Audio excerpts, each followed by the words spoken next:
And welcome to the North Shore Event Centre. We're here for the Basketball New Zealand National Under-19 Men's Final between Auckland and Canterbury combined.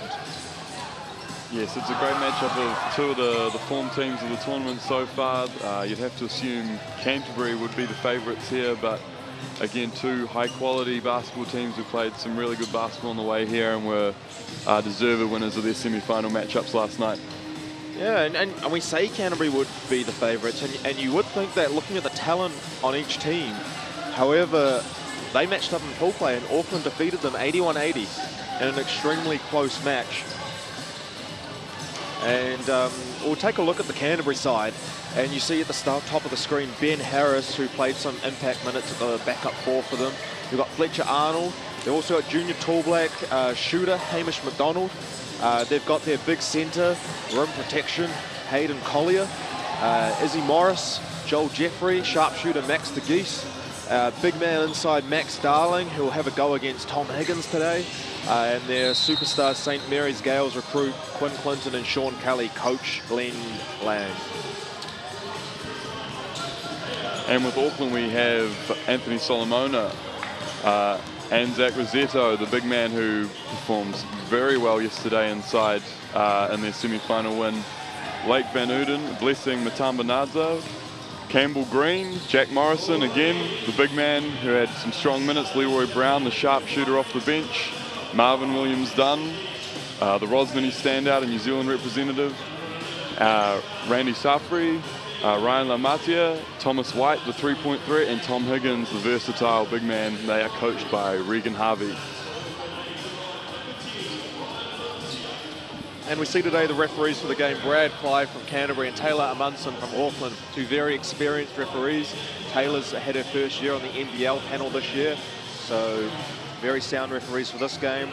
As we look towards the Canterbury huddle, and you see their game predicated on spreading out with shooters. They've got Quinn Clinton running the ship, who himself an excellent scorer, lethal, but also has great vision. He's an excellent passer. And then having de Geese and McDonald around, who are great shooters, is a really fantastic thing. And then you have Max Darling and Hayden Collier at the middle of it all. Collier more of a defensive presence for them, rim protector and screener, and Darling just a force of nature, known for his huge highlight dunks and blocks. Yeah, Canterbury, they have 5 or 6. They play basically a 6-man rotation, and they're very strong and versatile all over the court. But then the interesting matchup will be the guards, where you think Canterbury would have the mismatch there with those two junior tall black guards and Quinn Clinton and Hamish McDonald. But then so it'll be really interesting to see if the Auckland guards can hang with those two superstar players. Yeah, we see the team shaking hands now. So Auckland starting with Rossetto at the 5, who will match up with Collier. They've got Higgins, number 34, who will match up with Darling. What a great matchup that will be. Marquee matchup. Higgins being Auckland's best player. They have Leroy Brown, Lamatia on the wings, who will match up with the Geese. And McDonald there, and you see Safra marking the ball now on Quinn Clinton. Running de Geese off their turnout screens.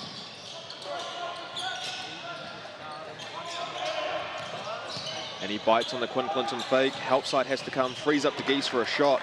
Doesn't fall though, but you see early that Canterbury looking for that outside shooting. And they're using that three-point threat to try and attack those closeouts when Auckland have to run out at their shooters.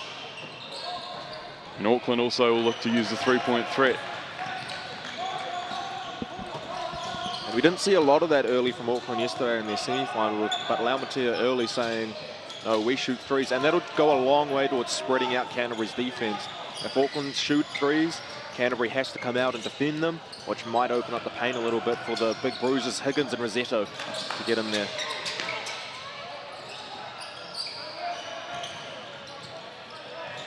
Auckland getting some good ball movement, and it'll be interesting to see what their offense is late in the shot clock. Tom Higgins is always a good bet, but he can't quite get that layup to go.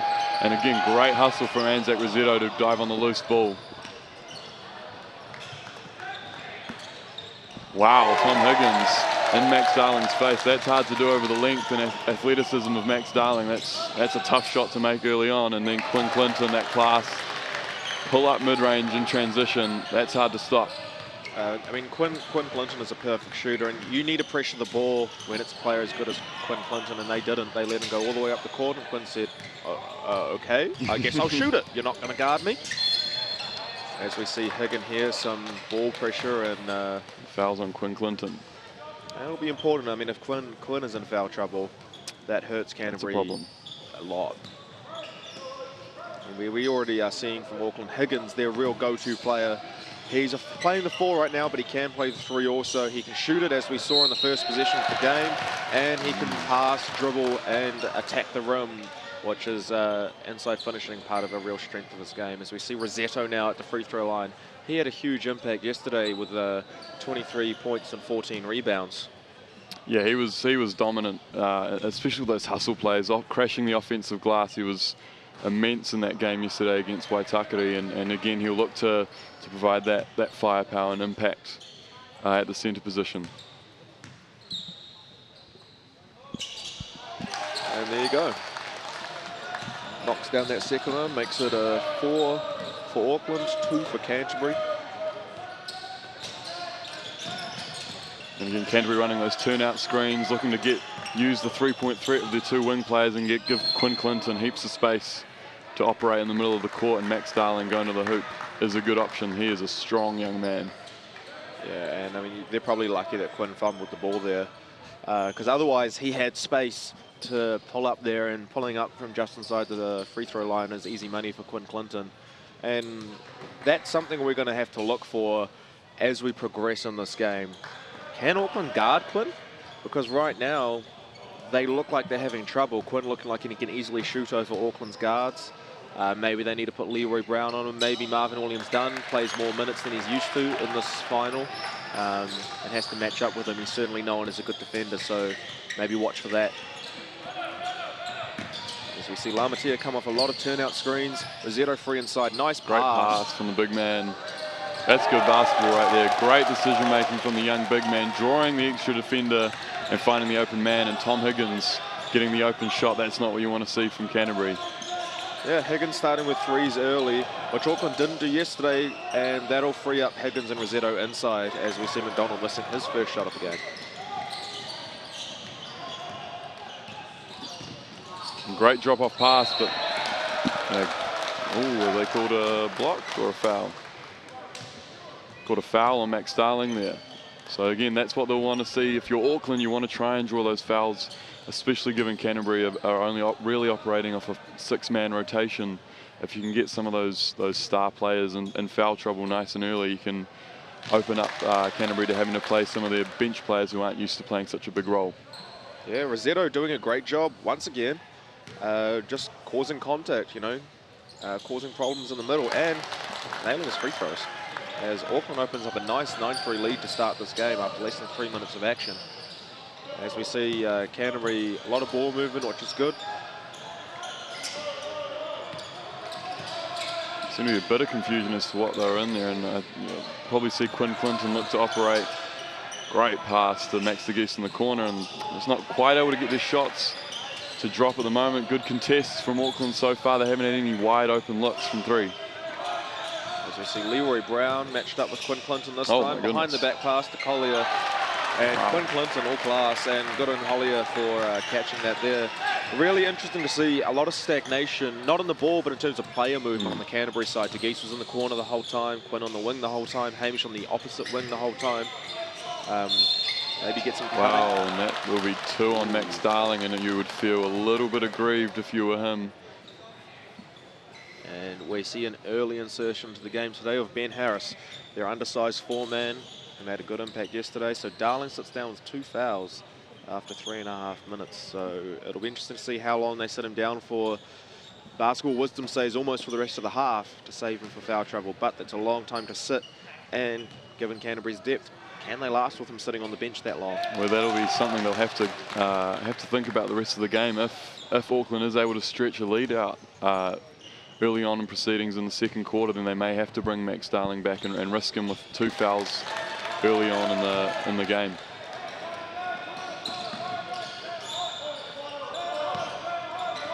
Canterbury looking to get a bit more player movement here. They go again to a breakers trans set. Max de Geese coming off the handoff.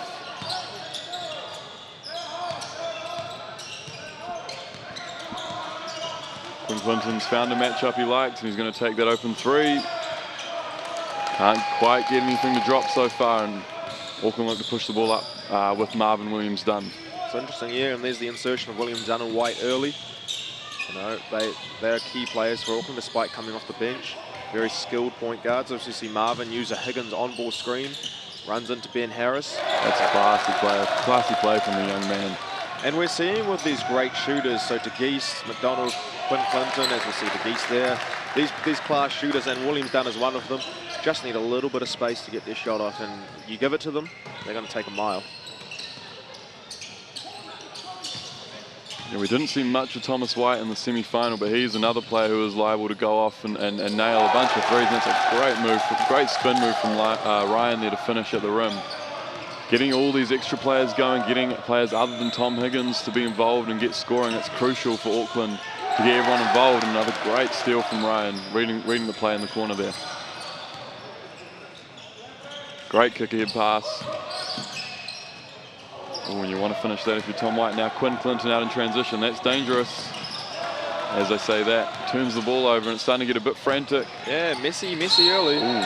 Oh, Rossetto goes to the big man dunk. Gets fouled by Collier. Rossetto obviously high on confidence. But what a play that would have been if he pulled it off. No, he's feeling himself after last night and he has every right to be. He's been playing phenomenal basketball this tournament. Great confidence from the young man. It's an early timeout for Canterbury here, and they'll look to just compose themselves a little bit. Probably look to get a bit more ball movement, a bit more off-ball player movement as well. Try and generate some better looks. Have resorted to mostly contested threes so far in this quarter, so they'll look to find some better looks. Yeah, they definitely usually run those turnout screens, which generates a lot of player movement, players moving side to side. They ran at first position of the game, but since then it was a really lot of stagnation, like you said, with that player ball movement. Perhaps what Coach Lang is asking for on the timeout as we look into Canterbury's timeout now. DeGeese, McDonald, Quinton going to have to look to drive a little bit more, maybe get some easy shots, some free throws, some layups, while they get their feet under them for three. Yeah, and if you're Auckland here, you're just looking to try and push this lead out, especially now you've got Max Starling on the bench. You really will look to try and extend this lead now that Max Starling's out of the game for Canterbury.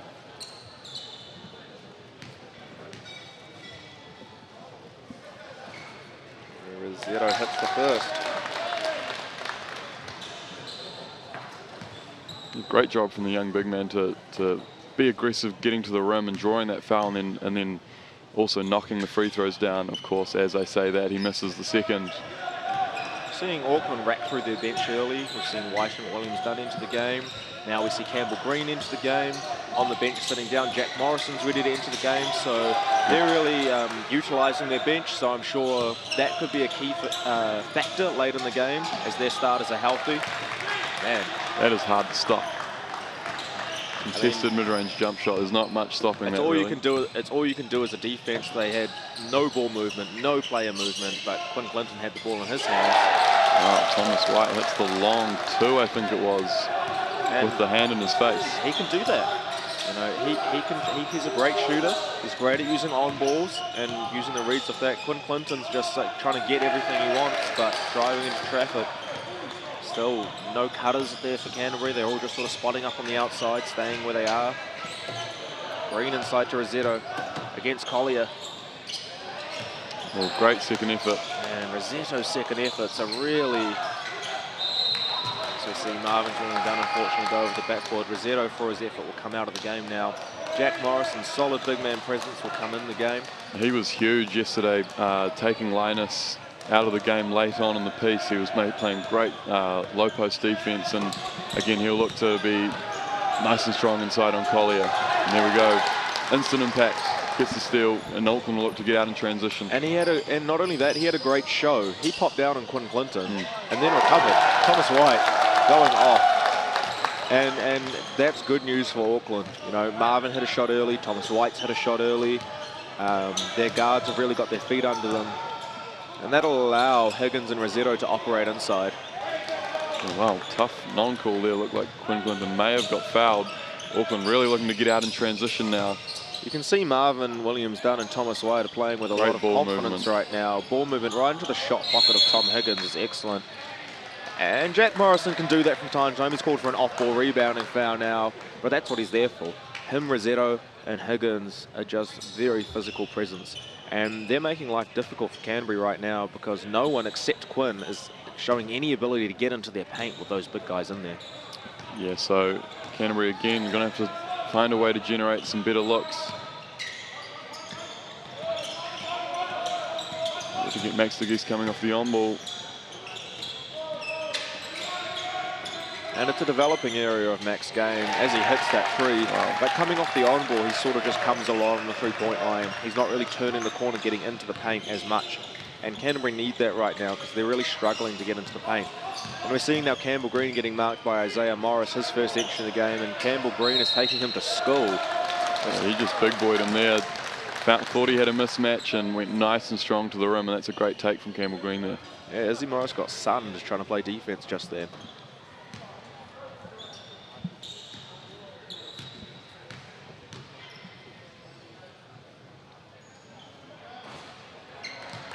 Can't convert on the first one. Again, it is in a precarious position here for Canterbury with Max Darling on the bench in foul trouble and already down to a 9-point lead. As Campbell Green extends it out to 10, they're going to try and generate some better looks than just those contested threes, or Quinn Clinton trying to force his way to the rim. There you go, some more player movement now. And that clears up the inside a little bit, and Quinn draws some contact from Campbell Green. A little bit better there from Canterbury, a lot of player movement, giving them some open space. What I do like, to your point around Max Darling being on the bench, is that they've taken Hamish McDonald out. They're sticking with their normal rotations at this point in the game. They're showing confidence in their bench, which is really important. Resting their star players, meaning we might have some fresh legs in the fourth quarter. Yeah, and that's important, especially in a big game like this. You want to get those bench players in nice and early, get them to get a feel for the game, and so they have confidence, and you're able to rely upon them if it comes down to a close game late in the fourth quarter. Marvin comes off a horn set. Nice little pocket pass inside to Higgins. White is feeling himself. Wow. That was pure. So easy. That did not touch anything. It felt like except nylon. Beautiful. Marvin getting under Quinn Clinton. It's got a great show by Jack Morrison. Young bigs out there, that's what a good show is. Great contact in the chest. Not fouling, but being physical, not allowing Quinn to turn the corner. Yeah, great job. Great job moving his feet, keeping that chest in front and taking the contact in his chest, was showing his hands. That's perfect. Thomas White open again for three. This time turns it down. Oh, you would not have blamed him for taking it after he's made three this quarter. He's earned himself a heat check. Great decision to take it to the rim. It. Great job. Wow. Thomas White just dribbling right around the key until he saw a gap he liked, went to town and won. Thomas White gives Auckland a 27-13 lead.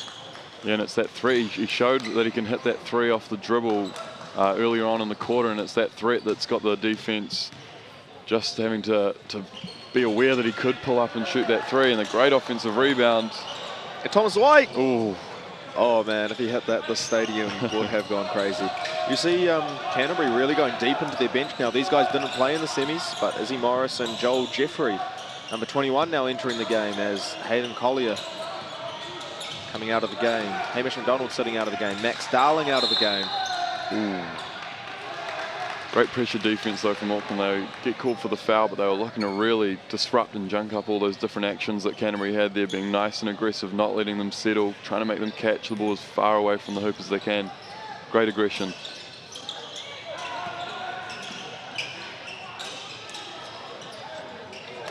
Wow. Quinn tries to shoot over Jack Morrison and Zach Rossetto and Thomas White. The referees don't reward him with a foul for going 1-on-3. Yeah, that's good refereeing there. They all seem to be pretty vertical on that, so that's a great job by the referees. Yeah. And his teammates just need to do a better job right now getting open. You know, there's no reason this player that smart should ever have to take a 1-on-3 shot. He should see a good teammate open, staying connected with him. As Quinn Clinton goes to have a chat with his coach, presumably about that. That might be Jack Morrison's second foul. Yes, it is. So that's another interesting thing to think about. And Tom Higgins will look to come and get him instantly, it seems. And that's the benefit of having a good rotation right now, is that Tom Higgins did get some time on the bench.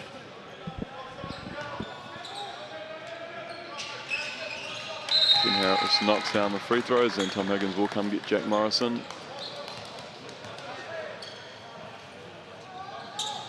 Interesting to see what sort of look Auckland look to generate here. Again, Tom Higgins is hot, and he will have a lot of defensive attention, so you wonder what they're going to look for. And it looks like Canterbury have switched into a 2-3 zone. And Auckland's had a lot of step back. Wow. Wow. Wow. Thomas White is having the quarter of his life right now. Goodness me, that's a zone buster right there. Straight away, step back three off the dribble. And I was about to say it's a questionable decision to go to zone, because Auckland have shown the ability and the desire. Oh, wow, what a tough finish by Ben Harris over Tom Higgins. And the foul. They needed that. They need that contribution off the bench with Max Darling and that foul trouble. Great job from Ben Harris providing the energy and some scoring impact off the bench.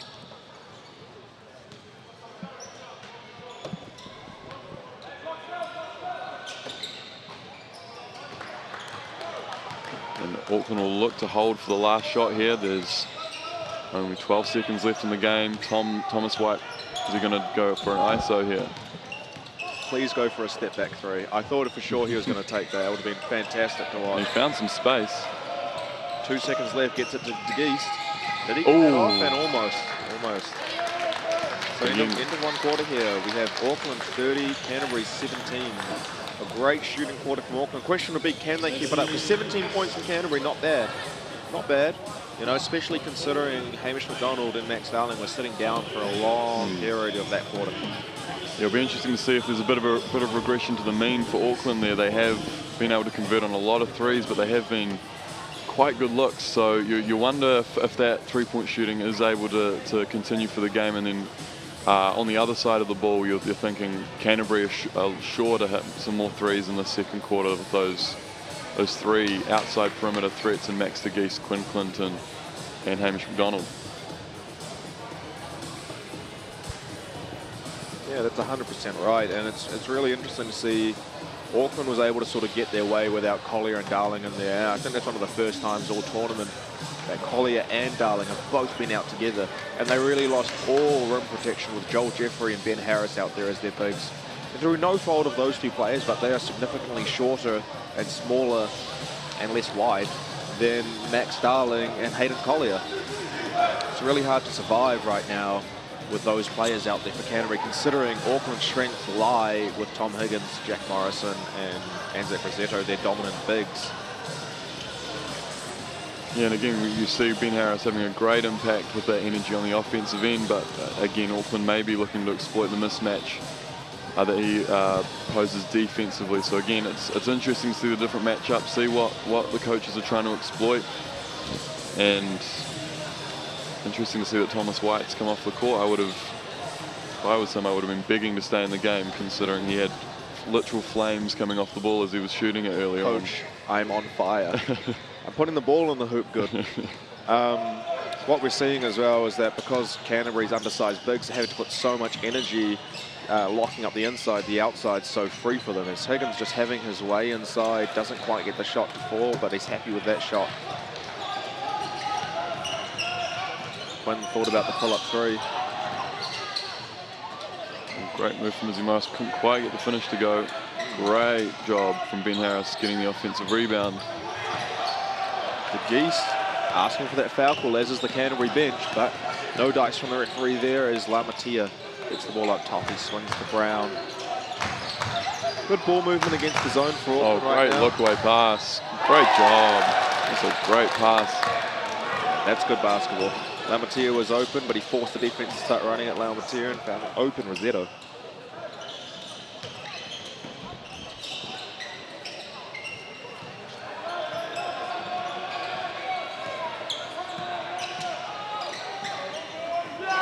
Great look there from Quinn Clinton, finding the big man rolling to the rim. They hadn't been paying much attention to Jeffrey there, but he's going to hopefully force Auckland to pay attention to him if he can keep finishing those looks at the rim. And that's that sweet spot in the zone. Tom Higgins operating out of the high post against the 2-3 zone. That is dangerous. A great finish from Quinn Clinton through the contact, getting out early in the shot clock, looking to get some good looks at the rim.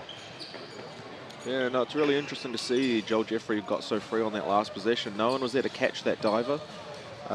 Usually when an on-ball screen is like that, Auckland had aggressive defense, they're showing. So the big man's popping out onto the guard. Someone needs to help on that big man who set the screen and was diving to the rim, and they didn't get that. But you saw Canterbury just really soft in the middle defensively right now. So Higgins just having his way. No one's connected with him, and he's just floating around there at that high post elbow area. And the sharpshooter, Leroy Brown. Well, that's a good look. Great kick ahead pass for Max de Geese in the corner, and that is a good look. You have to locate those shooters in transition D if you're Auckland, because they can get Canterbury back in the game so quickly from the perimeter. Max de Geese is very good at putting the ball in the hoop when you leave him open. Tom Higgins again just showing how dangerous he is in the high post. Can make plays for himself, make plays for others. They just can't afford to give him so much space there.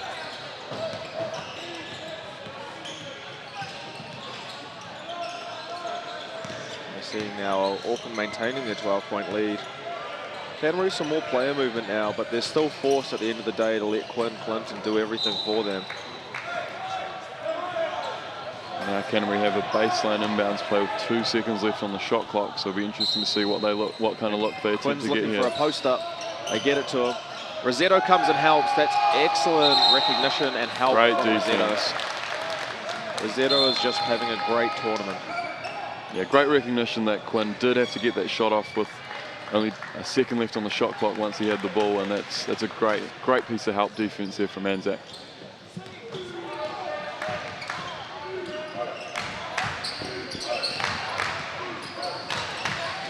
Again, Auckland just looking to move the ball nicely against that 2-3 zone. Tom Higgins again looking to make plays, and that's just too easy. Great ball movement from Auckland, shifting the defense, and then Tom Higgins taking advantage of any gaps that Canterbury have in that 2-3 zone. That's a great play, great move to the rim.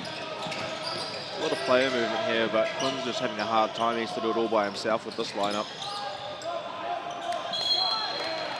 Great job from Leroy Brown to get the tie up.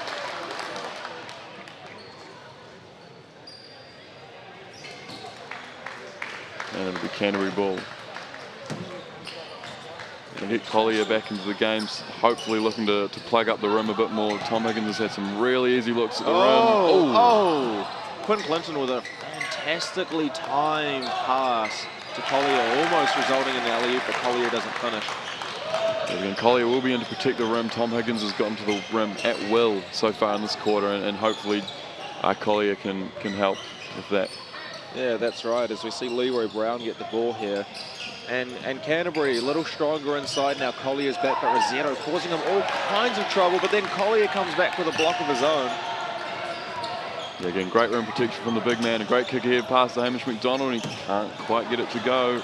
And you have to say, it's a story where yesterday Canterbury had a lot of threes, today not so many, but their time will probably come. I mean, McDonald hasn't hit a three yet. He sat down for a long period of time. Wow. Splash. Easy fast break there for Canterbury, and that D-Trans has to be better than that. But that'll be good for Hamish McDonald to get an easy basket under his belt, a transition layup. You know, if he can get his feet under him, we got de Geese has already hit a three. If McDonald can start hitting, that'll really free Clinton up to do his thing. Great ball movement from Auckland. Great ball movement. Too easy. And it's just Tom Higgins operating out of the high post in that little gap in the 2-3 zone. Canterbury aren't quite sure where the help's meant to come from on him, and he's just picking apart the defense. Great job, great ball movement from Auckland.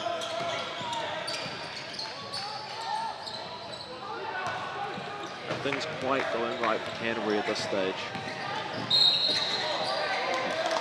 And Collier just didn't get straight on, just ran alongside his hip. Didn't sprint and get in front. As we see mass substitutions now. Max Darling back in the game. 5 minutes 10 to go. We see Ben Harris coming out of the game. So Canterbury now with their starting lineup back on the floor. Be interesting to see, even though they're in foul trouble, and McDonald's come back now, Darling's come back, Collier's come back. They need to start competing. they need their starting lineup on the floor. So this is a do or die 5 minutes for Canterbury, really. If their starting lineup gets in foul trouble and they can't catch up, it'll be a tough time.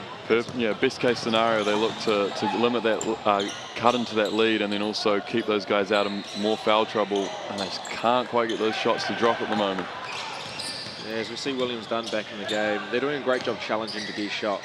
Great verticality from Collier there. That's too easy, soft on the inside. Darling, Darling being passive, knowing he's on 2 fouls there. Want his 3rd foul. And to be fair to him, that is probably what his coach has instructed him to do. Don't get that 3rd foul. It's a tough position to be in. Collier thought about the 3. Gives it back to Clinton. Clinton that's a good shot. Is a better shot. I think that's a good shot. That's some good basketball. That's a good decision by Collier there. Yeah, I mean, no offense to Collier, but Quinn Clinton's a slightly better 3-point shooter than he is. And than most humans in this country. So that's a wise decision. McDonald picks off that pass. Here we go. And those plays, those energy plays on defense that Canterbury will look to get them going, get that spark going, so they can go on a bit of a run here to end the quarter. Yeah, and they need to be good in this last 4 minutes now of the quarter. Rosetto comes out. The point guard Randy comes out. And the sharpshooter Thomas White back in the game. So Green chases over that screen. Darling trying to take Higgins off the dribble. Hamish McDonald now open for 3. He takes it. Still hasn't quite found his range from 3. But Canterbury's so dangerous, they can catch up from 3s very fast. Well, great looking transition. Couldn't quite get the shot to go, and a great rebound there from Max Darling, getting over the top of 2 players. Rebound. Jack Morrison's picked up his 3rd foul, and I don't think they're going to count the basket. It's interesting. Jack Morrison picks up that 3rd foul almost immediately. So he'll have to sit out the rest of the half, and Zach Rosetto comes back into the game. So 2 shots here for Quinn Clinton. Jack didn't quite get in front.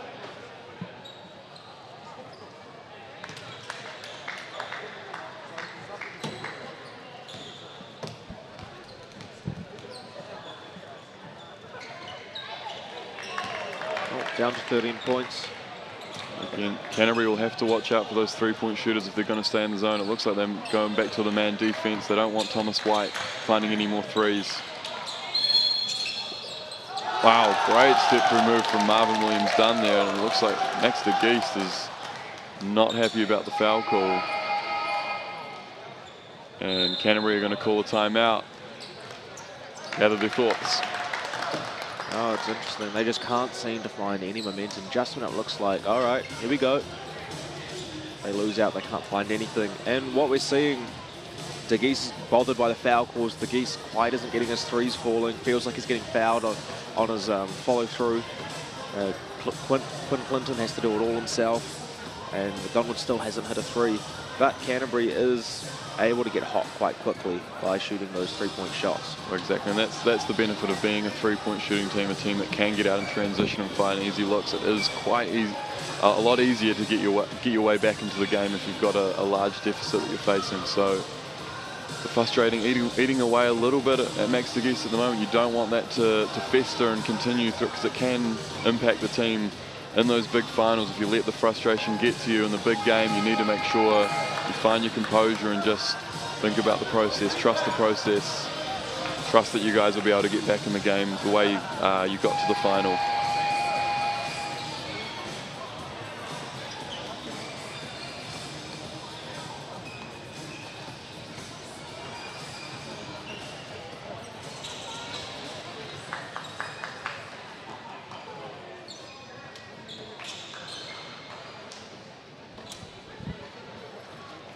As we see William Dunn stepping up to the line for his 1 free throw after his and 1 play.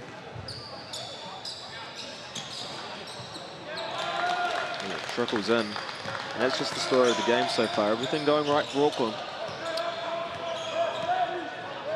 Canterbury, Quinn Clinton using a horn set. Kicks out to Hollier. Didn't want it. Great help from Anzac. Great help from Anzac Rosetto. He raced in there to help off Collier, knowing he's on a 3-point threat. coming in on that spin move for Max Darling. And they called the foul on Rossetto. That's rough. That was great help. He reacted so fast. It was very vertical. Darling tried to go up over 2 players, but that's only Rossetto's first.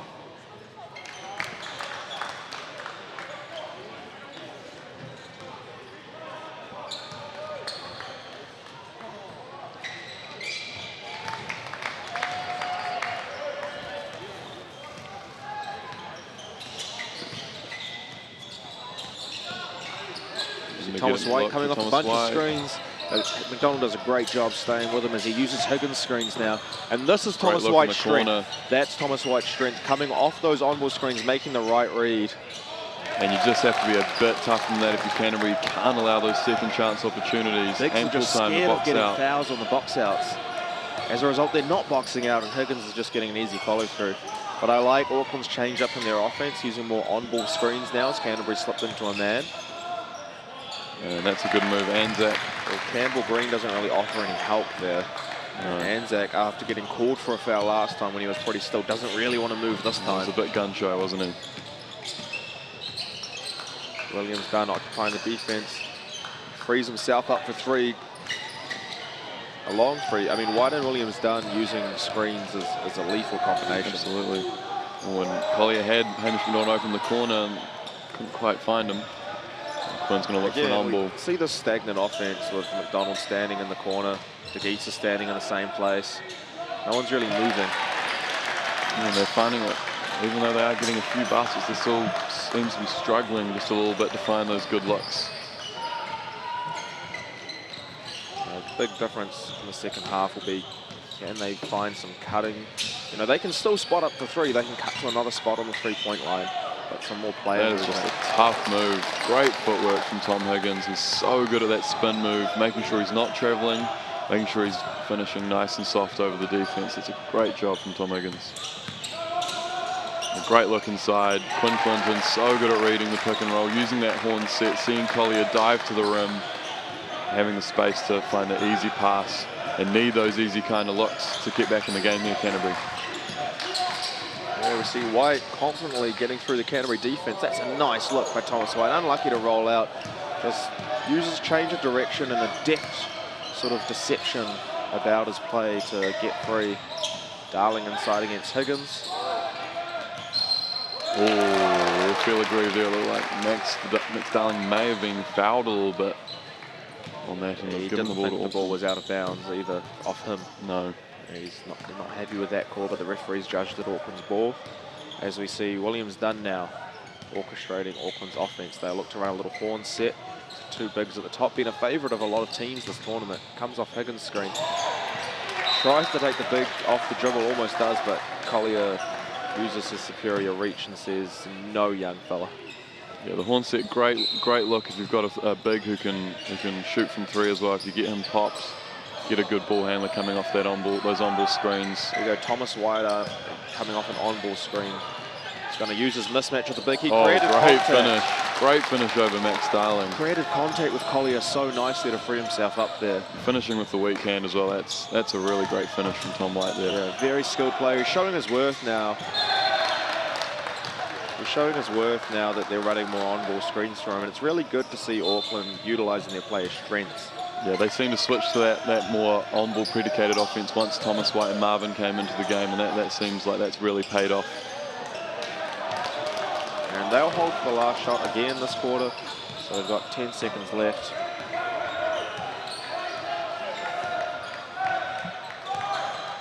Tom's asking for an ISO, pulls up for a deep three. Wow! Woo! Oh my goodness. He is feeling himself. Thomas White is a bad man. Goodness me, that is not a nice boy right there. He just did Canterbury real dirty. Did not even pull any expression. That is an early dagger, my goodness. Thomas White is cold-blooded.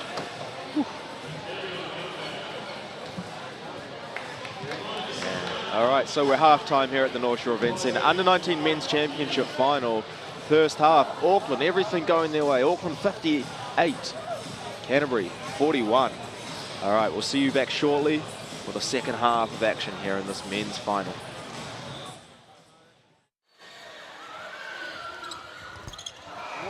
is the second. Lead is one. The long range through. Cameron Stone. Unbelievable finish.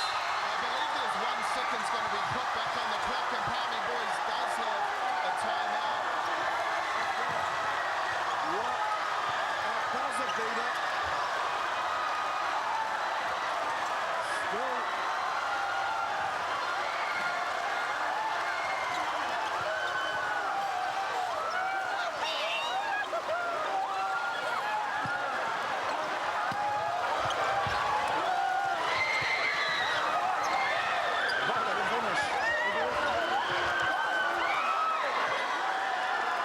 Kenny Stone, His son, the hero.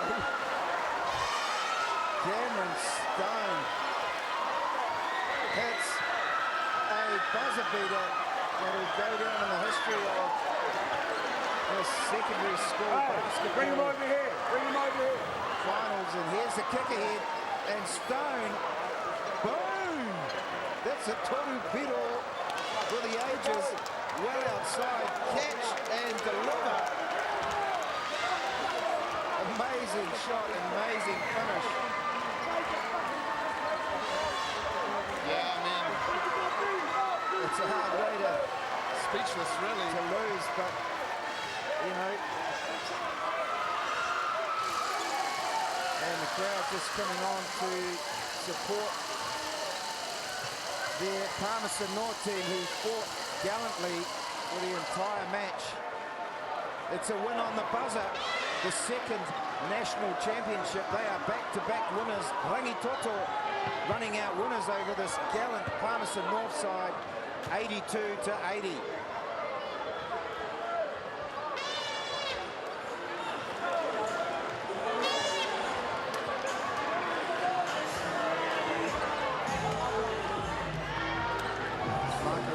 Respect the Palmerston North students that have performed their school haka.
And welcome back to the North Shore Event Centre for our second half of action in the Under-19 New Zealand National Championship Final. The score is 58-41, Auckland holding the supremacy. And everything's just been going right for Auckland, hasn't it? I mean, all their shots have been falling, but Canterbury, on the other hand, they're in foul trouble. None of their shots have been falling. And what do you see, Josh, as Canterbury's path back here in the final? I think ideally as a coach, you look to make sure that they're not panicking. Oh my goodness, what a pass. Unfortunate there to be caught on the travel. If you're Canterbury, you just want to sort of chip away at that lead, not try and get it back all at once. You don't need to go on a huge run here. If you can just chip away at that lead, work your way back into the game, keep your composure, would have been the main talking point at halftime. Yeah, that's exactly right. And the Canterbury start off with 2 turnovers at this quarter, and they can't afford that right now. And what I like from Auckland is that their coach has rolled with their best 5 players. Right, Thomas White coming off on balls is just wreaking havoc. Finding Tom Higgins, sorry, for open for 3. Doesn't fall, but a great decision. That's just tough from Quinn Clinton. He may decide here that he can't rely on anyone else, and he's going to have to take it upon himself to get Canterbury back in this game single-handedly. It's a man's move to the hoop right there. Yeah, Quinn Clinton, he's finished 3rd in under-17s and 2nd in under-15s, so he'll be desperate to go one better and win that championship. Hamish McDonald was 2nd in under-17s for Waikato 2 years ago, so he'll be desperate to finally win a championship as well. De Geest was part of an under-17 Canterbury side that came 3rd last year, and he'll be again wanting to try and get that winning feeling. And the frustration must be starting to set in a little bit for Canterbury here. They're just not getting those finishes at the rim to drop, and they've just got to keep their head in the game. And a great take from Thomas White, but great help defense. Oh man, Higgins' effort is just, he's outworking Canterbury right now. Great cut by, Oh, goodness gracious. great cut by Green. Wow. Canterbury relaxed on the big block, but Thomas White is someone you cannot relax off, and knocks down another 3. Thomas White is not human. He caught the ball at his face and just shot it. Thomas White has never missed as far as I'm concerned. Right now, I think he would granny shot it at the rim. It would probably fall for him. Higgins that's a taking Collier mismatch. off the dribble. That is a mismatch. It's too easy. It's just too easy right now, and Canterbury are letting this final slip away from them with baskets like that as Auckland take a 20-point lead into the last 17.5 minutes. Canterbury, it's still a lot of time left in the game. 3 stops and 3 scores. And they can get something, but a lot of isolation. Quinn and Max and Ben Harris are watching Hamish drive. Collier gets the ball, then all 4 guys watch Collier try and shoot. It's just so much stagnation, no player movement whatsoever. Just a bit disjointed, and again, just a crucial moment at the start of the half when you're trying to come back. You do want to try and come out with a bit of a run, but turnovers and bad looks at the rim. Then maybe they can get out in transition now and look to get some easy scores. Wow, great pass, great finish from Ben Harris. Ben Harris, great job. Hey, it's interesting, Canterbury's settling into a 2-3 zone. So they're going to try and lock up the inside. Again, we saw in the first half, Tom Higgins just Rossetto wide open near the hoop, and they don't see him yet, but they get the ball to a wide open Campbell Green. Can't quite get the pass he wants. He wanted Rossetto inside. With 6 seconds remaining. Man, they're taking Tom White out. That's really surprising because for this game, he's been phenomenal, sensational shooting the ball. 5 seconds left on the shot clock, and they leave the 3-point shooter wide open, and he hits it, knocks it down. That's not what you want. You want to be really aware of the shooters, especially late in the shot clock like that for Canterbury. Those are dagger looks. Yeah, you've just got to be better at that. As we see, McDonald still can't connect from 3. Darling kicks it back to him though.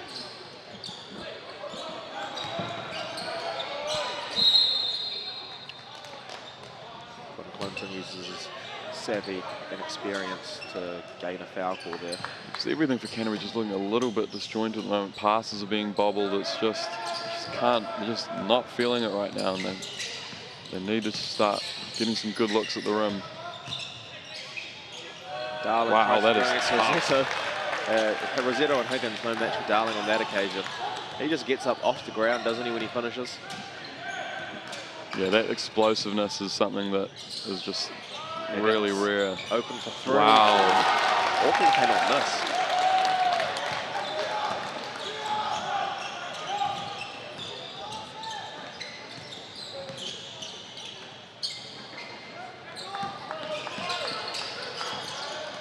Clinton looking to get the post up. He's got a bit of a size mismatch. He's going to shoot right over the top of him and can't get it to fall. Auckland looking to get out in transition, see if they can get early looks in the shot clock. If not, they'll just work it around, try and find the best possible look, and they get Randy coming off that horn set. He loses Hamish McDonald. Tom Higgins last time shot a 3, this time attacks the closeout. We're annoyed that he didn't finish too that easy. one. Great running from Hamish McDonald. Great finish. Nice job. Nice job. They just need to get some stops here. They've got a couple in a row now. They need to try and just knuckle down, lock down on defense, start getting some stops. They're going to have to rely on some defense here if their offense is going to stay that disjointed down the other end. Randy for three doesn't get it, and Collier does what he needs to do for Canterbury right now. He gets that defensive rebound. They need to really prevent any second chance points for Auckland right now, given that it's still a 20-point game with 15 minutes remaining. And we're going to see the reinsertion of Max de Geese. Ben Harris comes out, and Randy comes back out with Marvin Williams-Dunn coming into the game once again for Auckland.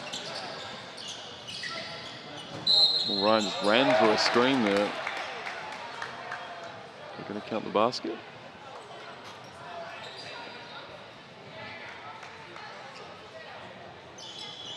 All right, so the basket was good, and the foul occurred while the ball was in the air. So therefore, no one had possession of the ball. The ball was in the air. It was a foul. Canterbury's going to get the ball back as a result of that possession. Not a play you see all too often, but Canterbury, oh, you know they needed that right now. And if they can look, especially if they can look to get a three here, that could get some momentum going in their way, and Hamish McDonald looks to come off that screen. Again, they need to start getting some good looks. Trying to set a screen. Great pass to Collier. Darling open on the back cut. Collier thought he was still spotting up. Just a bit presumptive. And they're just not quite on the same page offensively. And as we can see, the quick timeout. Canterbury again will look to try and just find a way to get some cohesion on the offensive end.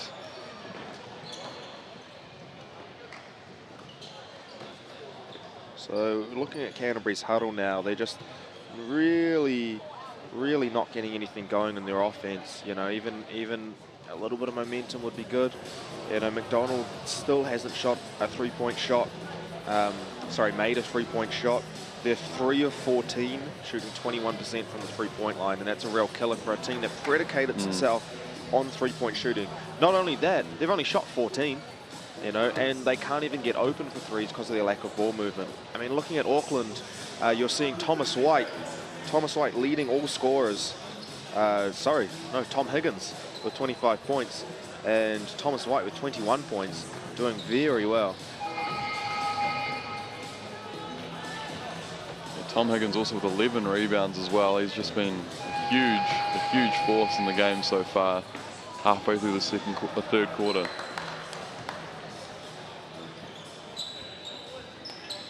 Again, Canterbury need to start locking in, getting some stops here. Need to start eking their way back into the game now.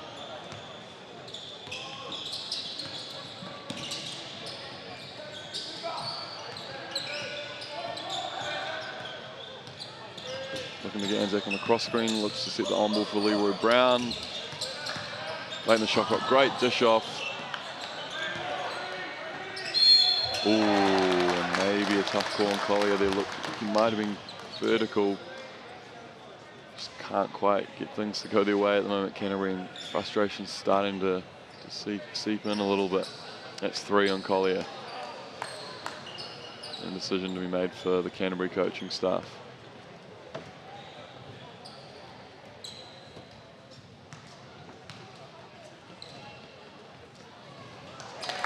Anzac knocks the first free throw down.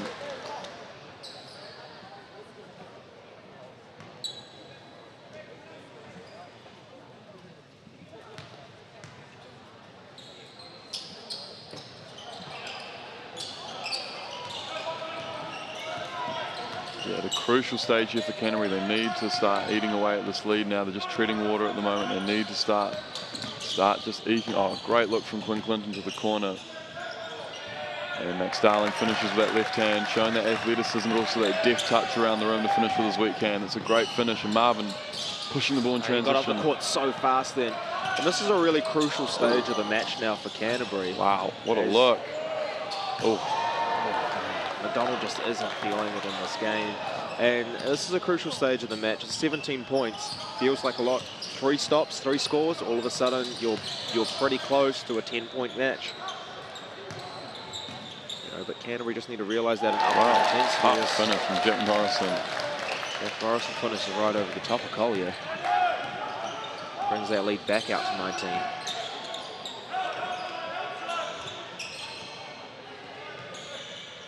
Clinton saves it.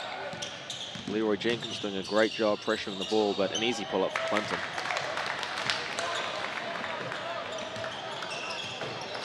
If they can start getting Quinn Clinton going and drawing extra defensive attention from Auckland, then that'll open things up a bit more from McDonald into Geist. Great, Nice great find. look from Marvin. It's a travel call on Ryan there, but Took 2 steps. great way to get Dribbled it. Marvin so effective at accelerating, getting into the paint, drawing the defense and finding the open play. He's got a great head on his shoulders, that young man. Interesting. Now Canterbury's rolling with their starting lineup. Interesting from Auckland's point of view. Tom White, Thomas Higgins sitting right now, feeling pretty comfortable. Oh man, they just can't quite get things to drop, and that would have been a huge momentum play. But again, if they can just eke their way back into the game here. Quinn Clinton, he's so dangerous. If he makes Auckland draw that extra defensive attention to him, he can make plays for himself and others. Yeah, that's right. It's interesting to see Higgins and White on the bench right now. That's 49 of Auckland's 72 points just sitting down right now. So they obviously feel very safe. And they've hurt us as they both trot up to the scorer's table. Let's start to talk about the quality of this analysis. We're very good at talking about basketball. What did I say, coach? And Higgins and White into the game. And I believe that's 49 of their 72 points walking into the game. That helps. Ah, yeah. That really helps. And they've got White in the corner. Izzy Morris in the game for Canterbury. He has to respect White's shooting ability. And that's going to open up the paint. Well, we thought about it. What about his feeling it? Oh, great. Nice Oh, that's great. Hit that hesitation, sucked the defense in, and then just found the open player at the rim. That's just great basketball. Thomas White's having a great game. Pressuring the ball now. He's got really great energy about him right now, the way he's pressuring the ball. And Canterbury just really struggling to get anything Just doesn't seem to be clicking. We just don't have quite the same energy that Auckland's come out with. We called an offensive foul. Number 6 on Quinn Clinton. Quinn Clinton pushing off. That's incredibly unfortunate. They just can't get anything going. Nothing's going right for them right now. That's 2 on Quinn Clinton.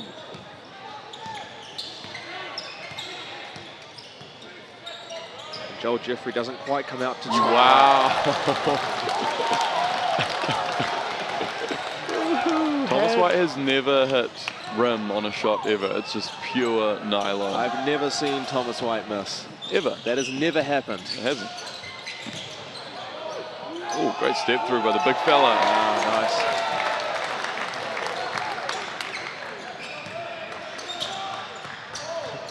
Tom White is really feeling himself. Wow. He is really feeling himself. That's a heat check if I've ever seen one. An absolute heat check. You can't blame him, really. That's just, he's on fire at the moment. Oh, Max Geist wide open in the corner. He's actually showing some visible frustration that he didn't get the ball from Max Darling there. And a great job from Max Darling. And they've counted the basket, wow. Oh, and one play.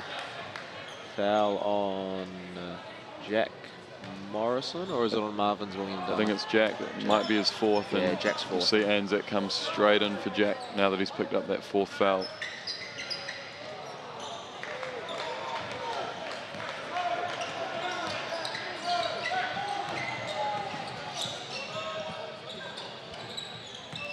That's it. Pass it to the man that's never missed. The stats say That is 6 for sound 7. strategy. 6 for 7 from 3, but you know what they say, Great numbers look. lie.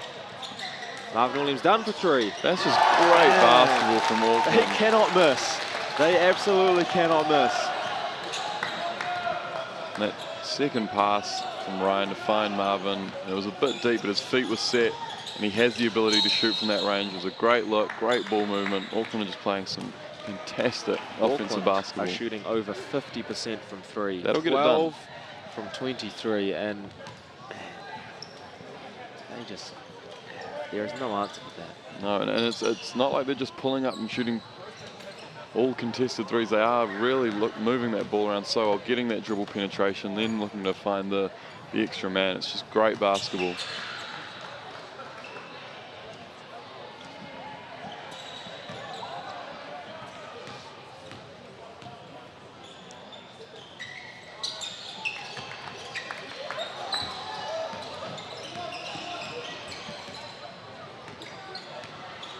And we really need to get a stop, the feel on this position, just even for a little bit of momentum, bit of that mental.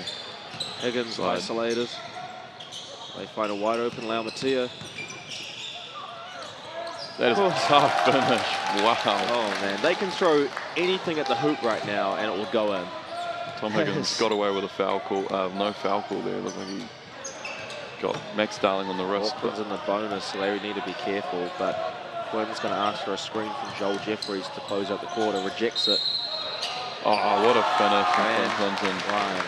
And boy, did they need that before the quarter shut. Fouls on 10. Ryan Laumatia. Man, they needed that. You can't go into the quarter. 1 quarter left in the national final, down 20. That at least gives them some life, and they'll be down 17 coming into the final quarter here. Here we have it, 3 quarters up, 82-65 to Auckland. Canterbury, if they come out with 3 stops and 3 scores, all of a sudden, make a game of it. And that's how it can work in youth basketball. Exactly, and it's by no means over again. Like we've repeatedly said, Canterbury do have that outside threat. Auckland, you're just thinking about trying to maintain that lead, nice composure, making sure you keep getting those good looks, just reiterating the same stuff that's got you to this point, that's got you this lead, that great ball movement, that aggressive driving to the rim, and then finding the extra player. And we see on screen now, NBL Final 4 coming up soon. Saints, Auckland's Rangers, Sharks, Rams. Who will take that crown? Can Saints cap off a perfect season? That's at Friday, 16th of June, semi-finals and the grand final for our National Basketball League, Saturday, 17th of June. Come on down for some support at ASB Bay Park Arena in Tauranga. And again, for Canterbury, it's just about chipping away at that lead. They need to get some defensive stops. But by no means is it over. They've got those dangerous 3-point shooters, and this lead could evaporate really quickly if they're able to get some threes to drop at the start of the quarter here. And the crowd.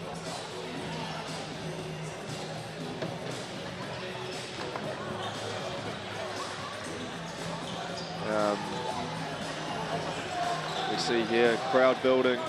Excited, can't see the crowd, but it's right behind us. And we're already here at North Shore Event Centre in Auckland for this 4th quarter of action. Canterbury look like they might be trying to come out with a bit more defensive pressure. Max DeGeese is going to deny Marvin Williams down the ball here.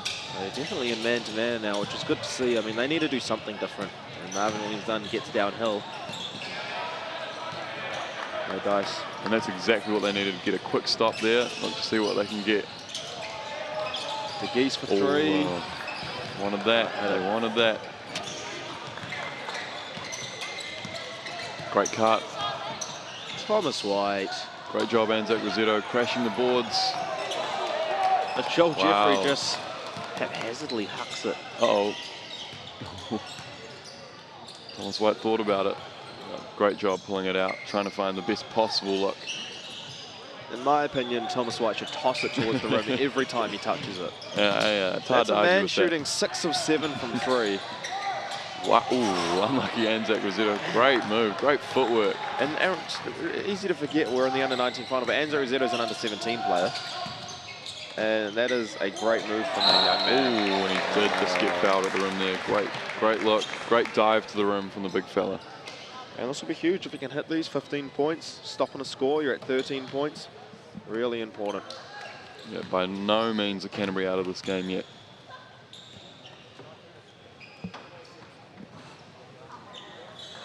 Can't get that first one to drop.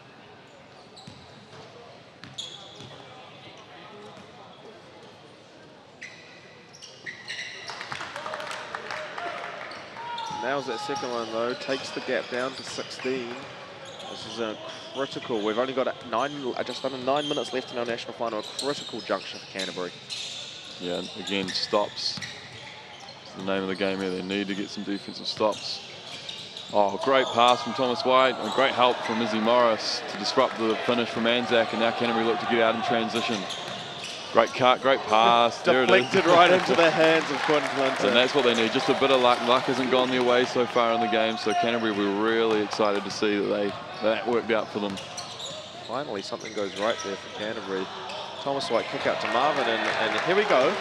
14-point game. A little bit of a change of momentum. Crowd starting to get behind Canterbury, but Quinn Clinton, ball in his hands, thought about it. Way to create contact. Yeah, that's a great job from Max de Geese, and again, that's been a criticism of his game. Obviously, he's been a great three-point shooter, but that ability to be nice and strong off the dribble, take the ball to the rim, if he can consistently add that to his game, he's a really bright prospect.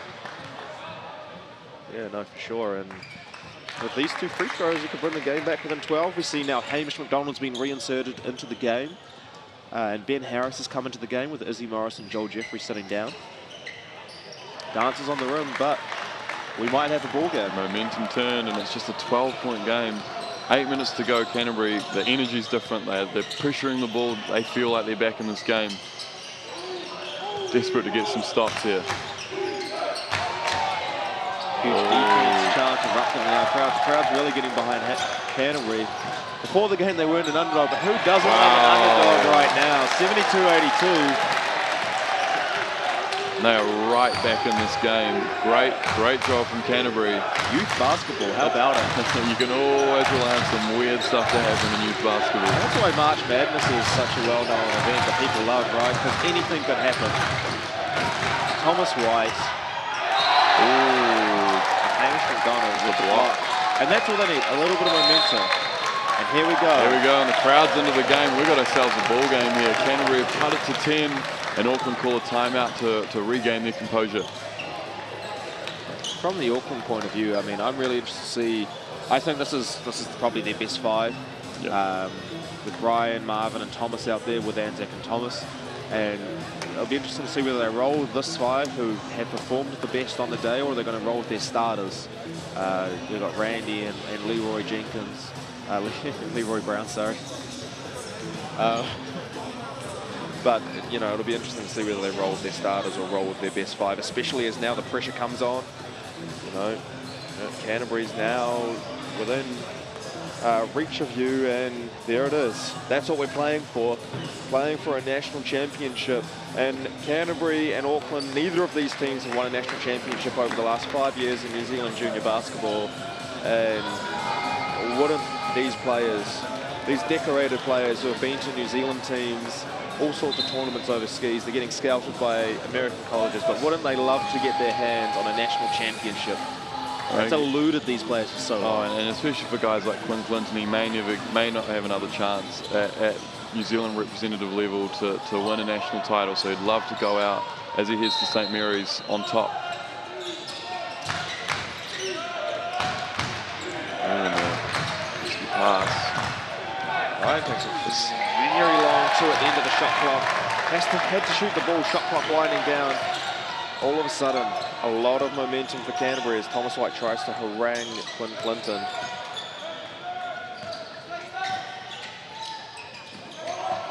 Ooh, Higgins picks up another foul there. Again, the crowd's into it, Canterbury bench is into it, and there has been a huge momentum shift in these last 3 minutes. They need to capitalize on this momentum now and just keep cutting away at that lead. Thomas White pressuring Quinn Clinton. Great job getting over that screen and recovering. Ooh. Oh, that is... He did a great job chasing over that screen. I mean, Tom White's obviously not happy with that call. Thought he didn't do much wrong, but from a coaching point of view, a guard hustling over the screen, staying in front of their man, it's all you can really ask for. And again, it's that veteran poise from Quinn Clinton, realizing he had his man on his hip, and he just going to the rim nice and strong.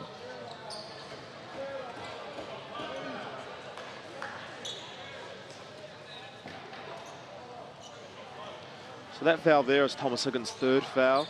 Auckland tried to sub him quickly, but didn't manage to get that in before the free throw. Looking to put in Jack Morrison. You're getting it now. Jack Morrison on his fourth foul will enter the game. Just give Higgins a little bit of rest. He'll come back nice and fresh for the last 4 or 5 minutes. Don't mind that coaching strategy from Auckland. No, yeah. Jack Morrison will bring that energy and that defensive intensity that might be required to get some stops, and he's a good stopgap whilst Tom Higgins is off. And a big run for Canterbury now as Martin Williams done uses Anzac Rossetto's screen. Wide open pull-up jump shot, and just short. And that's usually easy money for Martin Williams done. Quinn calls for the on-ball. Ooh. Marvin did a great job, I thought, getting over that screen, but unfortunately that's the second position in a row the refs have called. 1,000 players hustling over the screen, and it's tough because it almost goes against what you're coaching the players to do. You're coaching them to create contact, lock in, get over that screen. Coaches work on it in their academies and their training sessions.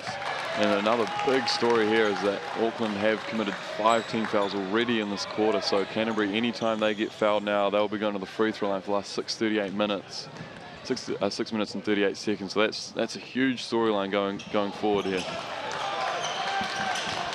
Yeah, that's right. And there it is. 7-point game, 6.5 to go. Thomas White thought about it. Driving the lane, draws the foul, throws it up. Have they called it?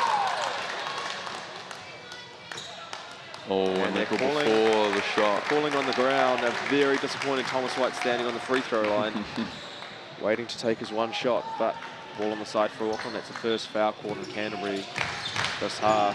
Thomas White calling for an on-ball. Come on, guys, you know what I'm good at.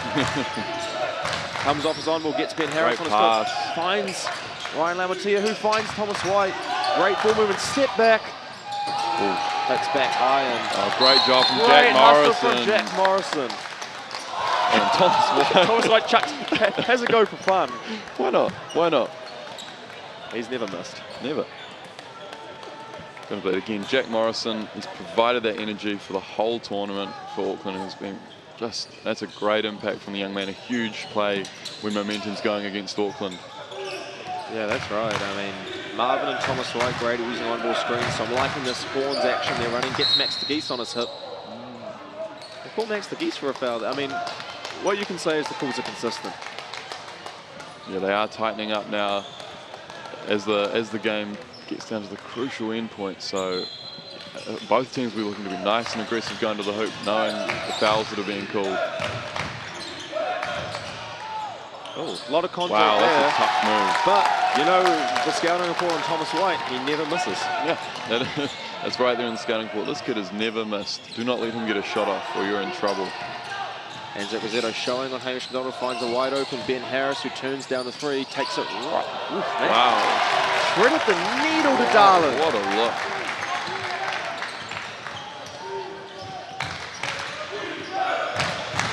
Again, running through these horn sets. Great look from Marvin. For three. Rims out. And the crowd's really getting behind Canterbury now, especially on the defensive end. Quinn tries to get a bit tricky, but misses the Geese. Wow, huge three from Quinn Clinton. Back to a 4-point game. Now they've come all the way back here, and Canterbury just a couple more stops.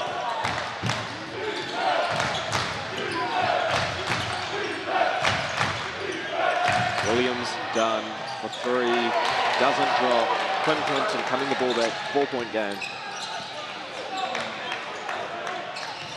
Wow. Pull up. Oh, gets his own rebound. Wow. 2-point game. Canterbury have come all the way back here. Auckland, the momentum is all against them. They really need a good look, and they're trying to get Tom Higgins back in the game, but there haven't been any stoppages. Oh, what a nice pass from Thomas White, even though the play ended there. But man, that was pretty. As we see Thomas Higgins re-entering the game now for Jack Morrison. What's really interesting, Canterbury's gone on this run without Hayden Collier, their big man. Yeah, they've just spread the court out. They've had lots of room, just getting out in transition, and it's really paid off for them so far.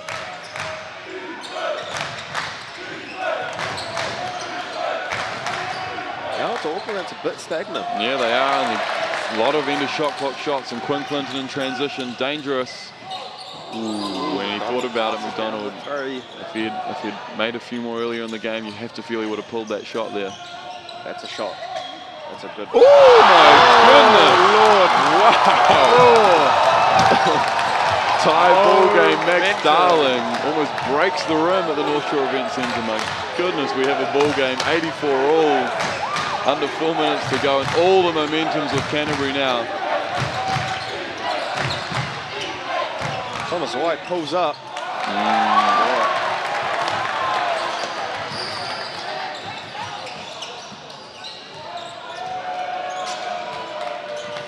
And it all comes down to who can win this last 3.5 minutes.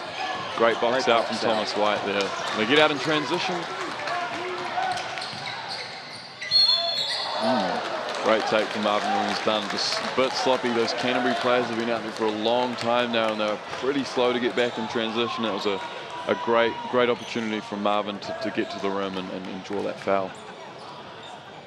Yeah, that's right. I mean, any time you can get a transition opportunity late in the game, that's an excellent shot for you. And Marvin gets one of the highest percentage shots in the game, which is 2 free throws. Yeah, and this is a huge run. It's been at least 16-2 in the last 4 minutes here. Crowd is really behind Canterbury, joining together to put Marvin Williams Dunn off. Wow, that's a huge rebound from Max Darling. You really don't see that a lot from Marvin Williams Dunn. Wow, Canterbury got free. Max de Geese hits the corner three, and it's all Canterbury right now.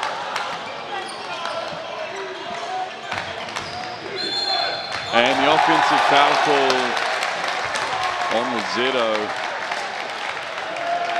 It's all falling apart a bit for Auckland. And they get the timeout.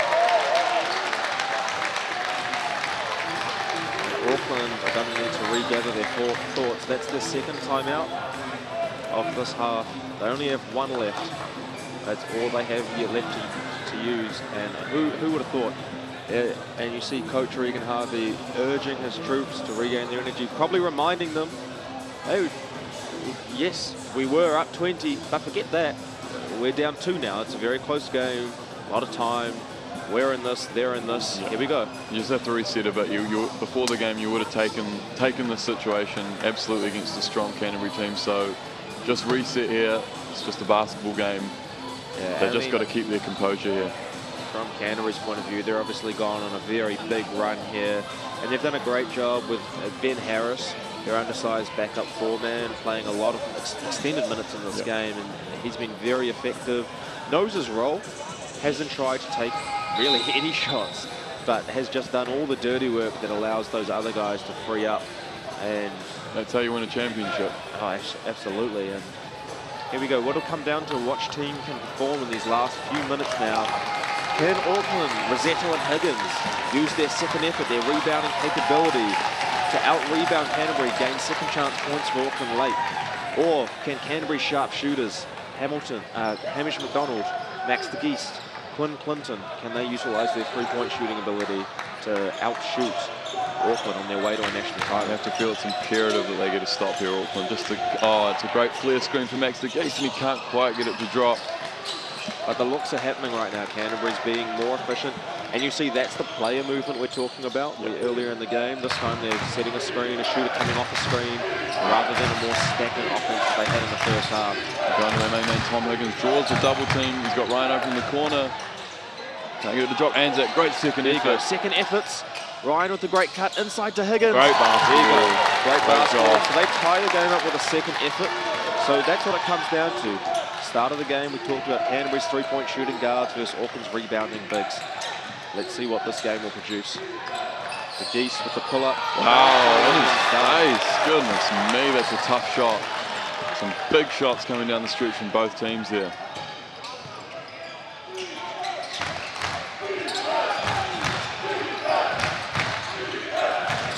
Rosetto, they finally get it to the ball, get him the ball down in the post, going against Darling. That's a tough lot. That's a tough one. Great defense from Max Darling. Staying vertical. Great job. Uh-oh. And so what we're seeing, you know, players reverting back to old habits late in a pressure situation like this. Auckland's success thus far was not predicated on Anzac Rossetto backing down Max Darling in the post. It's predicated on a lot of ball movement, a lot of player movement, some great three-point shooting, but they've got to the final based on second effort, rebounding, hustle plays, boxing out, things like that. So that's what's going to win them the game if they're to win this game. Yeah, so again, you see this a lot at the youth level, especially when it comes down the stretch, going away from what got you there. And if you're Auckland, you really want to look to run those on-ball screens, try and get some really good looks, get some bit more off-ball movement going. Critical offense now. You really need a score out of this possession. Stay in touch. You don't want to risk going down 6. They get it to Rossetto again. He kicks out Higgins for 3. Nothing. Good to drop. And they need a stop here, Auckland. Quinn is going to slow this game down. He's calling for a horn set.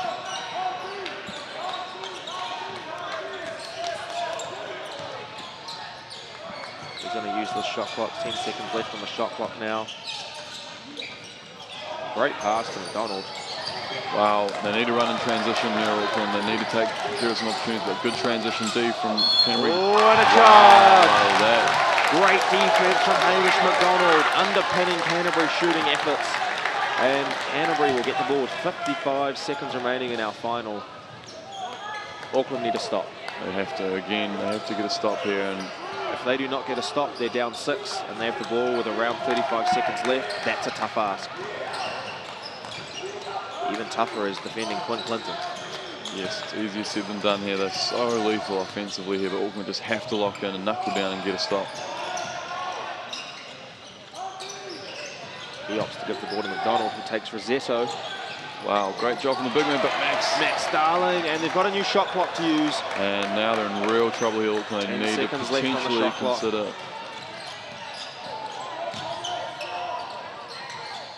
Wow. Would have thought they would have called a timeout there, Auckland, but they're looking to push the ball. Their coach they have called a timeout. The timeout afterwards, I mean. But Auckland does get that timeout. 92-86 now.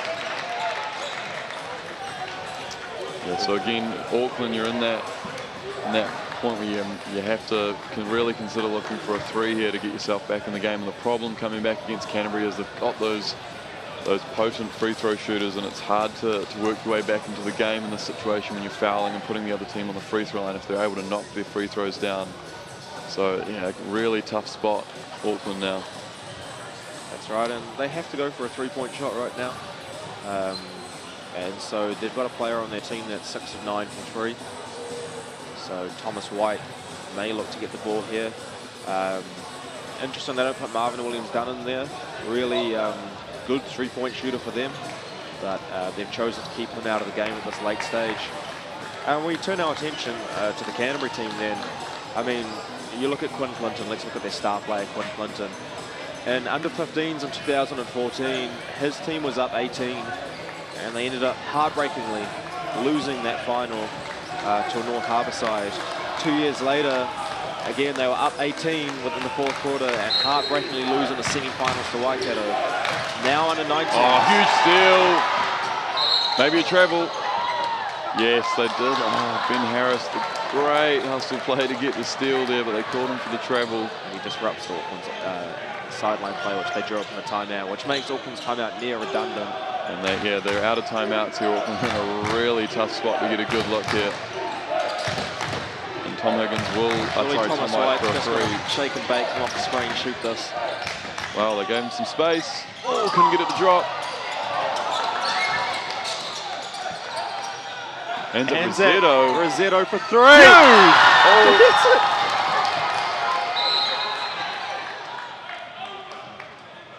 And there's an interesting clock situation. Canterbury called a timeout. They didn't manage to stop the clock there. They might add something. But Anzac Rossetto hitting a 3, who knew? Let's see referee Taylor and Munson from Auckland just having a little chat to the score bench, perhaps about putting some time on the clock. It'll be interesting to see how much time they put back on here. I mean, it's with no timeout, Auckland's in trouble, because even if they manage to foul, and then even if Canterbury misses both free throws, they have to go the length of the court. in 2.1 seconds, it seems, is the time on the clock. Yeah, that's, again, they're going to really have to pull something out of the bag here, Auckland. So what a journey for this Canterbury team. They have been so close in the past, had big leads in big games, and been so close throughout the years to a national championship. And this might, not over yet, but looking so close to their first national championship. What a way to do it. You were defeated after being up 20 and under 15s in 2014 and under 17s in 2015.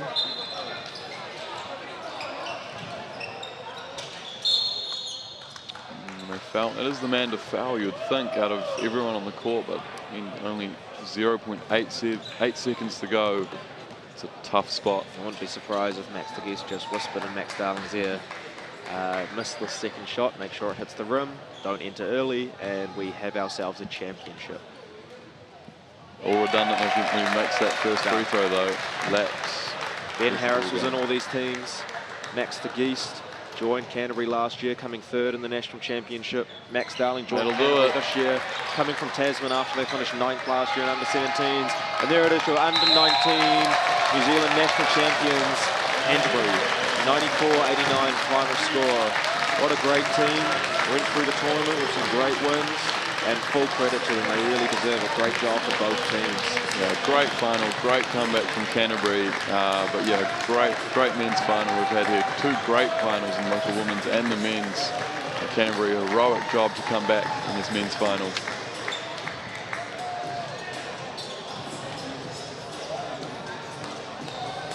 So stick around, the awards festival now, which has our medals for both our runners-up and our winners, and also our tournament teams for the men's and women's.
See Canterbury thanking all their supporters that have come and followed them all the way up from the South Island, and what a great feeling it must be for those guys. Quinn Clinton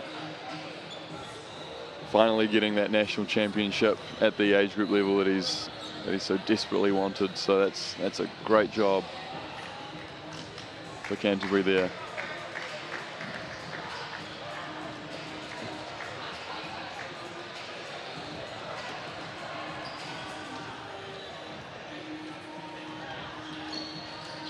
So again, we just wait for the awards ceremony to get underway.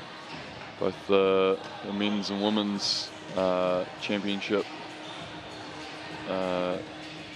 awards, and we also have the tournament team and MVP from the men's and the women's side.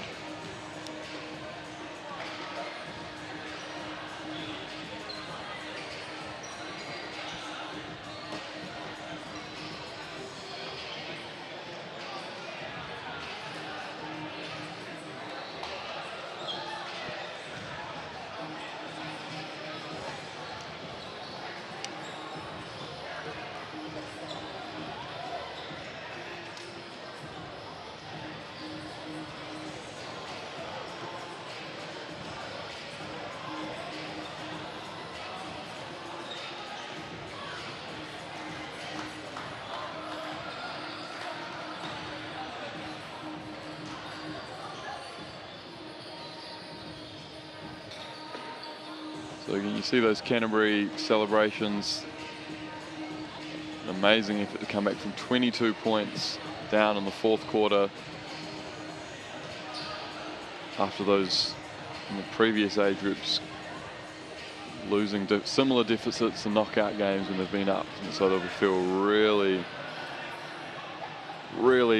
vindicated after this performance.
Thanks, Connor. behalf of Harbour Basketball, I'd like to thank all the participants, managers, coaches, assistant coaches. I'd like to thank the helpers, the volunteers that have come for the 4 days. We've witnessed 2 great finals. We thought we might have a different result, but there you are, the seeds have gone to plan. Again, thank you for all coming. Have a safe journey home. We'll see you at the next tournament. Thanks. Thanks, Bill. Now, on behalf of Basketball New Zealand, Crystal Safe.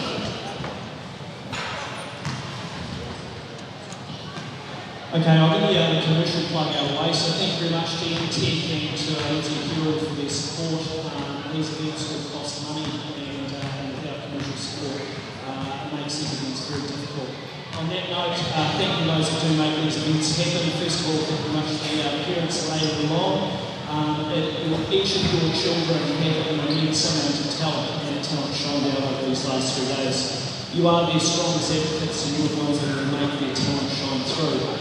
Well done to Auckland taking out Canterbury in the final, and close to the boys. Again for the women, well done for Waikato against Canterbury. Now this is the future. This is the future of our sport, and our future is looking very bright. I've got to thank all the officials. They make up an important part of the volunteers, as well as the coaches and the referees. Without the referees, we don't have a game, and they make the game certainly happen. So well done everyone who's participated, and it's been a great enjoyment. Thanks, Chris. Big hand for everybody. In this part of the women's ceremony, I'd like to call up Tony Aldershaw, who's the technical commissioner for the championship, and he's going to present the finals officials with their minutes.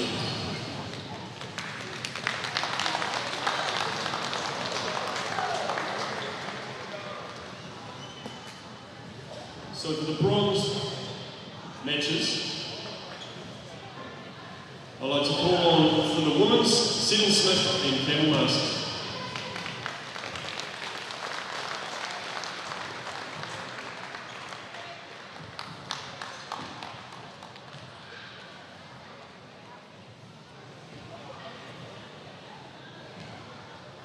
And for the men's bronze match, call on Hamish Dale and Canterbury.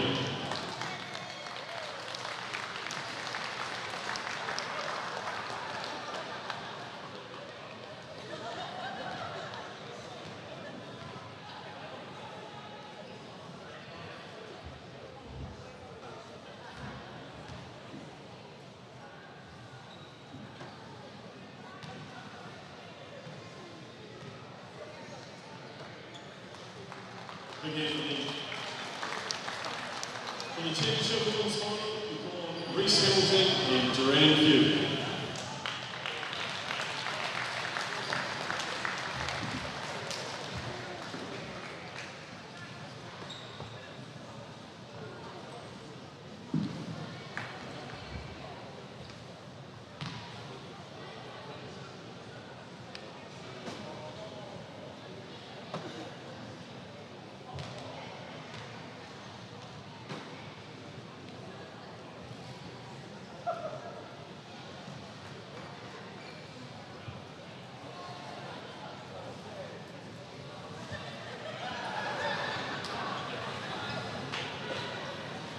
And for the championship men's final, we call on Taylor Munson and Brad Cobb.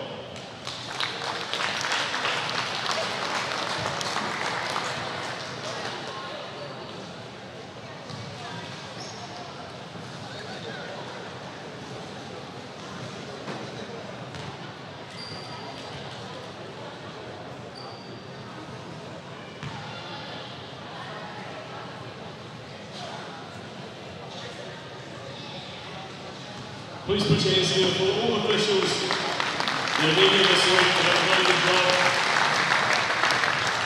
All the officials from the nation that have worked in basketball.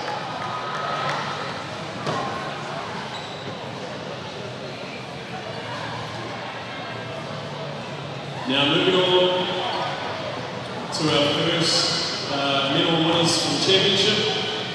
I'd like to call on Waitaka Rest who were the bronze medalists and the Women's Championship.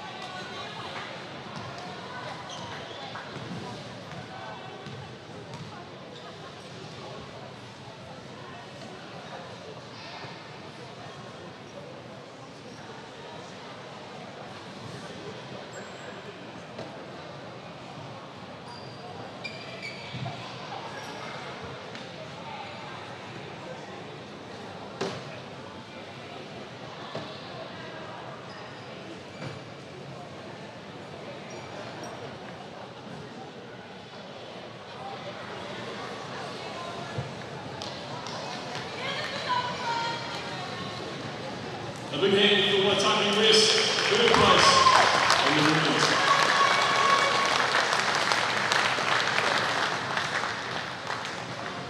Moving on to the under-19 women's runners-up, and the captain of Canterbury Combined, please come forward.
A big hand for Canterbury Combined, under-19 women's runners-up.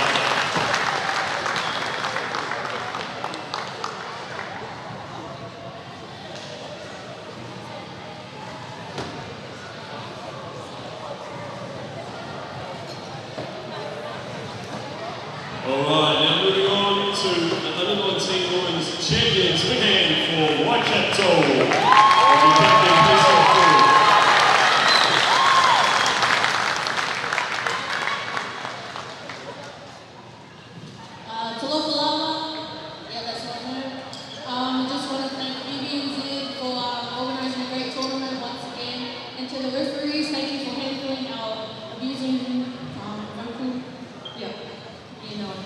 But thank you, it wouldn't be possible without you guys. To our manager, Kirsty, thank you for doing the role as our second mom to court. Thank you for being our coach for us, or for me personally, the last 4 years and some of us. And sorry for someone out there, it's wrong. And my fire, Manu, they are too up the time. God bless you, and thank you. Haley, Kirsty, Harriet, me, Alicia, Georgia, Hannah, Shade, Kiara, Charlize, Kenny, Amy, and manager Kirsty. Yes, you come down. And coach. Yeah, thank you.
From Waikato, Canterbury.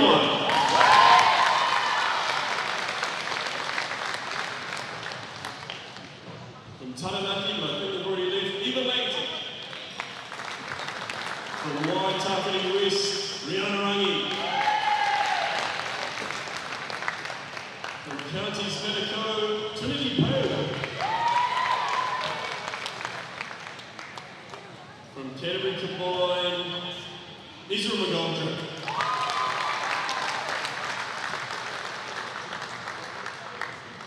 From Waikato, Kaylee Smiler.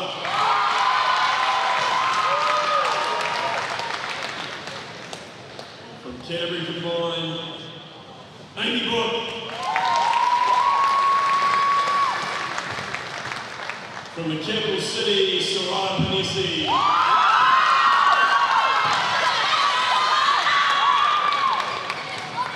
From Rotorua, Alatia Lynch.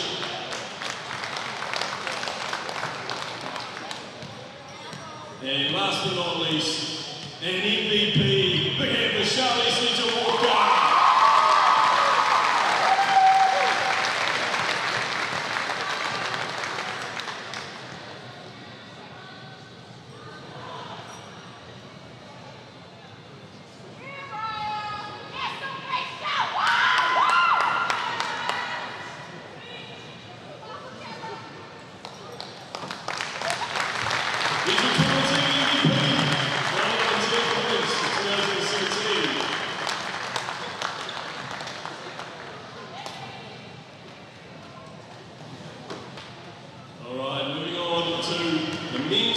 Third place, Manawatu.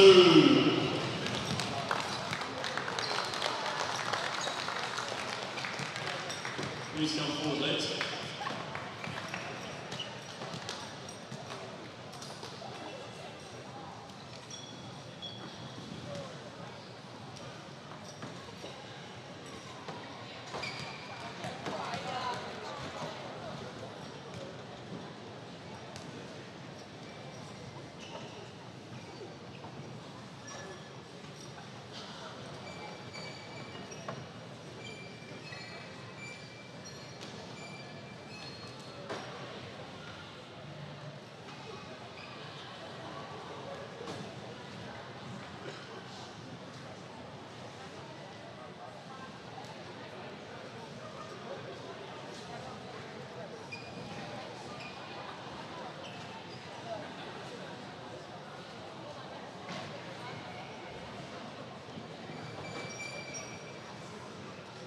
Big hand for the third place finishers in the men's competition,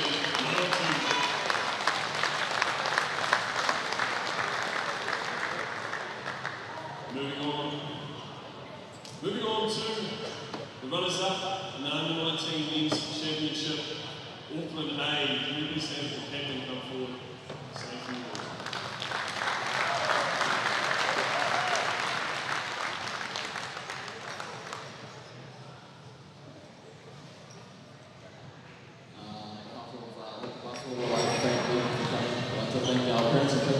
supporting us throughout the season, and also the referees for all the second. Official congratulations to Canterbury. We were up at like 20 points in one stage and we're keeping the game. And stick with us, so it shows huge character, so congratulations to them. I'd like to give the balls for Tony.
Big hand for Auckland 80, 2016, U19, runners up.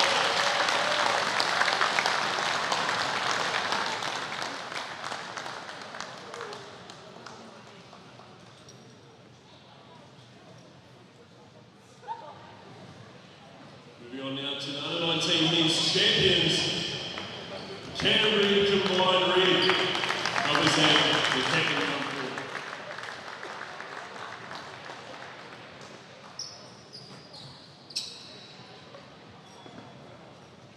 Firstly, I'd like to thank North Carolina Basketball for putting on a great week.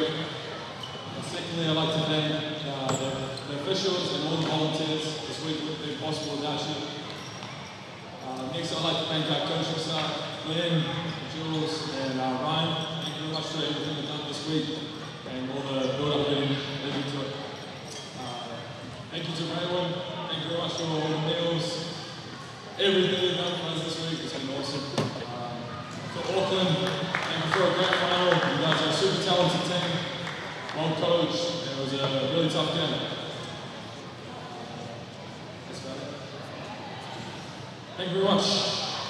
Izzy, Max, Amish, Aiden, Ben, Joel, Fletcher, Sean, Glenn, Jules, Ryan, and Ray.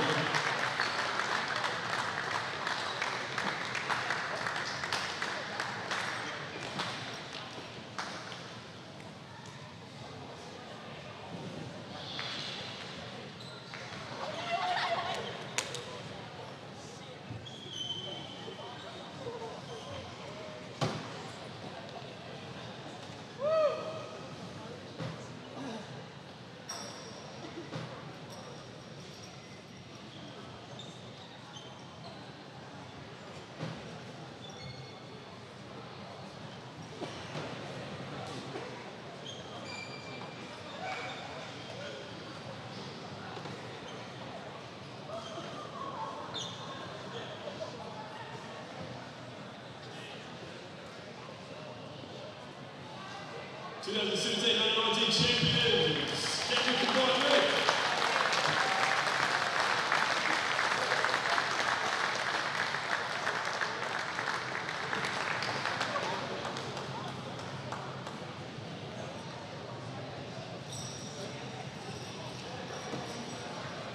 Moving on now to the tournament team for the U19 teams.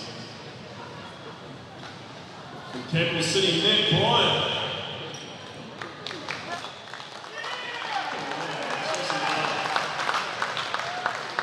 From Canterbury, Max Darling.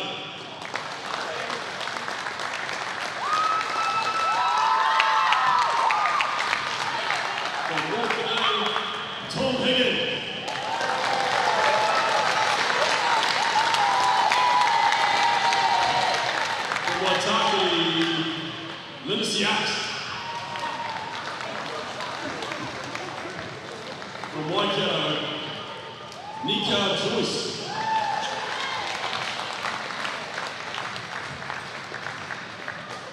From Harbour, James Wars.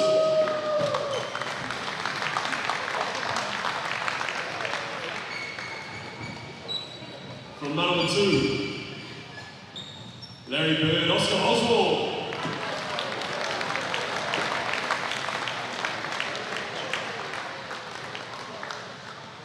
From Auckland A, Anzac Zito.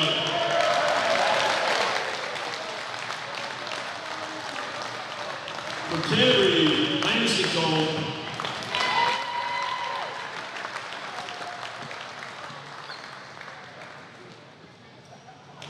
And last, and certainly not least, tournament team finisher and MVP, Quinn Clinton.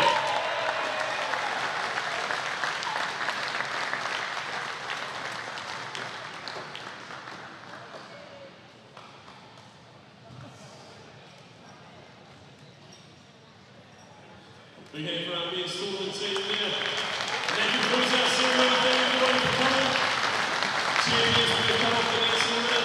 So before we get into a hoop, thank you so much everybody for coming. Safe trip home. We'll see you all again next year.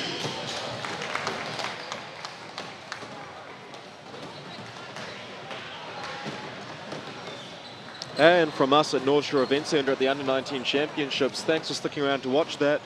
And join us for future live streaming events such as the Women's Basketball Championship playoffs and NBL Final Four. From Josh and myself at North Shore Event Centre, good night.